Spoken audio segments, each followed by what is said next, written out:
Day 27 learning how to day trade. Today I learned about buy, stop, limits. This gets kind of confusing, so stay with me. Let's first recall the first three basic types of orders that we can do: market, stop, and limit. A market order is when we care more about execution than price. If a stock is trading at $100, just because we submit a market order does not mean that we're going to pay $100, and this is due to slippage. Price could go up to $101 and the trade would still go through. We would pay an extra dollar even though we weren't expecting to. A limit order is when we care more about price than execution. If price is currently $100 and we set a limit at 98, our trade would not go through unless the price dropped down to $98. Even then, our trade still might not go through because there might not be enough volume.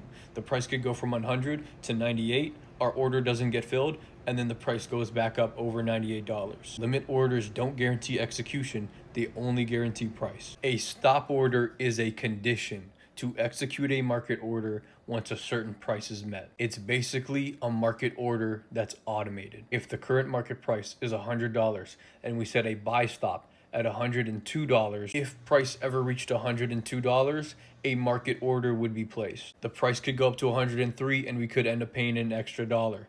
Or it could go back down to 101 and we could save an extra dollar. We would have no control over the price that we pay because a stop order is simply a market order that happens in the future. Finally, the buy stop limit. A buy stop limit is simply a limit order that gets placed once a stop price is reached. If stop orders are simply automated market orders, stop limits are simply automated limit orders. We set two prices, a stop price and a limit price. Once the stop price is reached, a limit order is placed. Then that limit order only gets filled if price is under the limit price. What makes it confusing is we could either set the limit price to be over or under the stop price. If we set the limit price over the stop price, we're saying only buy the stock if it hits the stop price, but don't pay more than the limit. This is useful for if we want to ride an uptrend, but we're afraid of paying too much. Like if on Monday,